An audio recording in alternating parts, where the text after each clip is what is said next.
Viewers, உயிரினங்கள் கிட்ட இருக்கிற ரொம்பவும் சுவாரஸ்யமான 7 விஷயங்களை பத்தி தான் நம்ம இந்த வீடியோல பார்க்க போறோம். இந்த உயிரினங்கள் செய்யற விஷயங்கள் எல்லாம் பார்த்து கண்டிப்பா ஆச்சரியப்படுவீங்க. இந்த வீடியோ பிடிச்சிருந்தா லைக், ஷேர், கமெண்ட் பண்ணுங்க. நம்ம சேனலை புதுசா பாக்குறவங்க தமிழ் கலாட்டா நியூஸ் சேனலுக்கு சப்ஸ்கிரைப் பண்ணுங்க. கூடவே பக்கத்துல இருக்க பெல் ஐகானையும் கிளிக் பண்ணுங்க.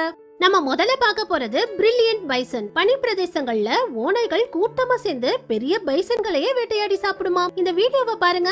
இந்த ஓநாய்கள் இந்த பைசனை கடிக்கும் போது பின்னாடி வர ஒரு பைசன் ஓடி வந்து ஓநாய்களை எல்லாம் முட்டி தள்ளி இந்த பைசனை காப்பாத்தாம இதுவே பைசனை கீழே தள்ளி விட்டு ஓநாய்களுக்கு இந்த பைசனை இரையாக்கிடுச்சு. இத பார்க்கும்போது நமக்கு இந்த பைசன் தப்பு பண்ற மாதிரி தெரியலாம். ஆனா இதுக்கு பின்னாடி ஒரு முக்கியமான விஷயம் இருக்குதாம். பனிக்காலங்கள்ல ஓநாய் கூட்டங்களுக்கு பைசன்களை விட்டுட்டா எல்லா ஓநாய்களும் சாப்பிடுற அளவுக்கு பெரிய உணவு கிடைக்காதாம். இதனால ஏதாவது ஒரு பைசனை பிடிக்கிற வரைக்கும் ஓநாய் கூட்டம் தொடர்ந்து பைசன்களை துரத்திக்கிட்டே போய் எல்லா பைசன்களையும் கடிச்சு வச்சுக்கிட்டே இருக்குமா. இதனால சில நேரங்கள்ல நிறைய பைசன்களுக்கு காயம் ஏற்பட்டு 4-5 பைசன்கள் கூட இறந்து போயிடுமா. இதனாலதான் ஓநாய்கள் துரத்தும் போது எந்த பைசனுக்கு நிறைய காயங்கள் ஏற்படுதோ அந்த பைசனை ஓநாய்கள் கிட்ட தள்ளி விட்டு மத்த பைசன்கள் ஓநாய்கள் கிட்ட இருந்து தப்பிச்சிடுமா. அடுத்தது கிஸ்ஸிங் பக். பார்க்க ரொம்பவும் சின்னதாவும் சாதாரணமும் இருக்கிற இந்த பூச்சி செய்யற வேலைகளை பார்த்து கண்டிப்பா பயப்படுவீங்க. ஏன்னா இந்த பூச்சி மனிதர்கள் விலங்குகளோட உடல் வெப்பத்தை வச்சு நம்ம தூங்கும் போது நம்ம மேல வந்து நம்ம உடம்புல உள்ள ரத்தத்தை உறிஞ்சு குடிக்குமா. இதோட வாயில ரொம்பவும் மெலிசான ஒரு நீடல் இருக்கு. இந்த நீடல நம்ம உடம்புக்குள்ள குத்தி நம்ம உடம்புல இருந்து ரத்தத்தை உறிஞ்சு குடிக்குது. இதோட நீடல் ரொம்பவும் மெலிசா இருக்கிறதுனால நம்ம தூங்கும் போது இது நம்ம உடம்புல ரத்தத்தை உரியறது நமக்கே தெரியாதாம். இங்க பாருங்க, ரத்தத்தை உரியறதுக்கு முன்னாடி இந்த பூச்சி எவ்வளவு சின்னதா இருந்தது. ஆனா இப்போ இந்த ரத்தத்தை உறிஞ்சு குடிச்சு பயங்கர குண்டாயிடுச்சு. இது நம்ம உடம்புல இருந்து ரத்தத்தை மட்டும் குடிச்சிட்டு போனா கூட பரவாயில்லங்க. நல்ல வயிறு ஃபுல்லா ரத்தத்தை குடிச்சிட்டு நம்ம பெட்லயே இதோட கழிவையும் வெளியேற்றிட்டு போயிடுமா. இதோட கழிவுல நிறைய கிருமிகள் இருக்கிறதுனால இதோட கழிவு நம்ம உடம்புல பட்டு நமக்கு நிறைய நோய்கள் வருமா. இது மட்டும் இல்லாம மனிதர்களுக்கு அடுத்ததா இந்த பூச்சி அதிகமா எலிகளோட உடம்புல உள்ள ரத்தத்தை தான் குடிக்குமா. இதனால சில நேரங்கள்ல முதல்ல எலியோடைய ரத்தத்தை குடிச்சிட்டு அதுக்கப்புறம் வந்து நம்ம உடம்புல உள்ள ரத்தத்தை குடிக்கும் போது எலியோடைய ரத்தத்தை நம்ம உடம்புக்குள்ள செலுத்தியும் நமக்கு நிறைய நோய்களை ஏற்படுத்துமா. அதனால இந்த பூச்சியை பாத்தீங்கன்னா இத உடனே வெளியேற்றிடுங்க. அடுத்தது ஃபன்னி கேட். பூனைகள் ரொம்பவும் ஃப்ரெண்ட்லியான விலங்கு. மனிதர்கள் கிட்ட ரொம்பவும் பாசத்தோட பழகும். இந்த பூனைகள் கிட்ட ஒரு காமெடியான விஷயமும் இருக்குது. இந்த வீடியோக்கள் எல்லாம் பாருங்க. பூனைகள் பக்கத்துல வெள்ளரிக்காய வச்ச உடனே பூனைகள் பயந்து தலை தெறிக்க ஓடுது. ஏன்னா பூனைகள் திடீர்னு வெள்ளரிக்காய பார்க்கும்போது பாம்புன்னு நினைச்சு பயந்துடுமா. இதனாலதான் பூனைகள் பக்கத்துல வெள்ளரிக்காய வைக்கும் போது பூனைகள் இந்த மாதிரி பயந்து ஓடுதாம். அடுத்தது கில்லிங் லைஸ். இப்போ நம்ம தலையில உள்ள பேன்களை சாதாரணமா நினைக்கிறோம். ஆனா ஆரம்ப காலத்துல வாழ்ந்த எகிப்தியர்களுக்கு இந்த சின்ன பேன்கள் தான் மிகப்பெரிய பிரச்சனையா இருந்திருக்கு. பேன் தொல்லையால நிறைய பேர் அப்போ மொட்டையே அடிச்சுப்பாங்களாம். பேனை தலையில இருந்து எடுக்கிறதுக்காக தான் எகிப்தியர்கள் முதல்ல சீப்புங்கிற ஒன்னையே கண்டுபிடிச்சிருக்காங்க. பேன்களுக்கு 6 கால்களும் 2 கொடுக்கும் இருக்குமா. நம்ம ரத்தம் தான் இதுங்களோட உணவு. பேன்கள் 10 நாள்லயே முழுமையா வளர்ந்து ஒரு பேன் 8 முட்டைகள் போடுமாம். 7 நாள்லயே முட்டையில இருந்து குட்டி பேன்கள் வெளியில வந்துடுமாம். அந்த 8 குட்டி பேன்களும் 10 நாள்ல முழுமையா வளர்ந்து 8 முட்டைகளா போட்டு 64 முட்டைகள் இடுமாம். இந்த மாதிரி ஒரு பேன் மூலமா மட்டும் ஒரு மாசத்துக்கு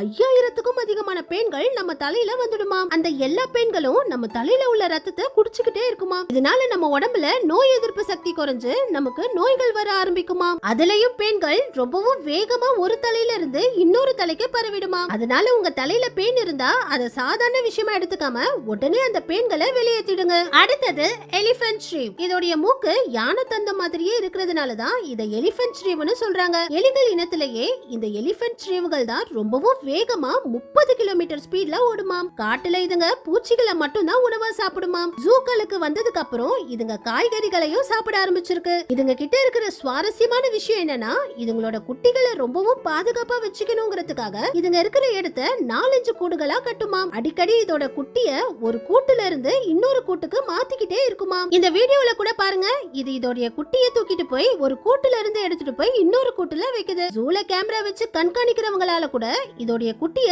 இது எங்க வச்சிருக்குதுன்னு கரெக்டா கண்டுபிடிக்க முடியல. அந்த அளவுக்கு இந்த சின்ன எலி இதோட குட்டிய பாதுகாப்புக்காக அடிக்கடி வேற வேற இடங்களுக்கு மாத்திக்கிட்டே இருக்குமா. அடுத்தது ஸ்னேக் வஸ் டர்ட்டில். பாம்புகள் கிடைக்கிற எல்லா உயிரினங்களையும் வேட்டையாடி சாப்பிடும். ஒரு பெரிய மாட்டை கூட ஒரு சின்ன விஷ பாம்பு சாகடிச்சிரும். ஆனா பாம்புகளால ஆமைகளை சாகடிக்க முடியாதாம். இந்த வீடியோல கூட பாம்பு தான் ஆமையோட ஓடுக்குள்ள மாட்டிக்கிட்டு இருக்கு. இந்த பாம்பு ரொம்ப நேரம் கஷ்டப்பட்டு தப்பிக்க முயற்சி பண்ணதுக்கு அப்புறம் தான் இந்த ஆமை இந்த பாம்பை விடுது. ஆளை விட்டா போதும்னு இந்த பாம்பும் இந்த இடத்தை விட்டு ஓடுது. இந்த வீடியோல கூட பாருங்க, இந்த ஆமை இந்த பாம்பை கடிச்சியே சாகடிச்சிருச்சு. என்னதான் பாம்புகள் பெரிய பெரிய விலங்குகளை சாகடிச்சாலும் பாம்புகளால ஆமைகளை சாகடிக்க முடியாதாம். நம்ம கடைசியா பார்க்க போறது டெட்லி கேமல். ஒட்டகங்கள் கிட்ட நிறைய ஆச்சரியமான விஷயங்கள் இருக்கு. பாலைவனத்துல ஒட்டகங்கள் நடக்கும்போது அதுங்களோட கால்கள் மண்ணுக்குள்ள புதையாது. இதுங்களோட கால்களால 158 ஃபாரன்ஹீட் வெப்பத்தை கூட தாங்க முடியுமாம். இதுங்க 3 வாரம் கூட தண்ணி குடிக்காம தொடர்ந்து நடக்குமாம். பல மாசங்கள் உணவில்லாம உயிர் வாழுமாம். உணவில்லாத நேரங்கள்ல இதுங்க முதுகுல உள்ள கொழுப்புல இருந்து இது உடம்புக்கு தேவையான சத்துக்களை எடுத்துக்குமா. பாலைவனத்துல பல கிலோமீட்டர்கள் தள்ளி இருக்கிற குளத்தை கூட ஒட்டகங்கள் கரெக்டா கண்டுபிடிச்சிருமாம். இந்த மாதிரி நிறைய நல்ல விஷயங்கள் இருக்கிற ஒட்டகங்கள் கிட்ட ஒரு ஆபத்தான விஷயமும் இருக்குது. ஒட்டகங்கள் இறந்ததுக்கு அப்புறம் அதுங்க உடலை நம்ம தொடவே கூடாதாம். ஏன்னா ஒட்டகங்கள் உடம்புல அதிக கொழுப்பு இருக்கிறதுனால ஒட்டகங்கள் இறந்ததுக்கு அப்புறம் அது மீத்தேன் கேஸா மாறி இந்த மாதிரி ஒட்டகத்தோடைய உடம்பு பயங்கரமா உப்பி போயிருக்குமா. அந்த நேரத்துல நம்ம இதோடைய உடம்ப தொட்டாலோ அழுத்தினாலோ அது பாம் மாதிரி வெடிச்சிடுமா. ஓகே வியூவர்ஸ், இந்த உயிரினங்கள் எல்லாம் பத்தி நீங்க என்ன நினைக்கிறீங்கனோ, அடுத்து எதை பத்தி வீடியோ பண்ணலாமனோ கமெண்ட்ஸ்ல சொல்லுங்க. இந்த வீடியோ பிடிச்சிருந்தா லைக் பண்ணுங்க, ஷேர் பண்ணுங்க. நம்ம சேனலை புதுசா பாக்குறவங்க தமிழ் கலாட்டா நியூஸ் சேனலுக்கு சப்ஸ்கிரைப் பண்ணுங்க. கூடவே பக்கத்துல இருக்க பெல் ஐகானையும் கிளிக் பண்ணுங்க.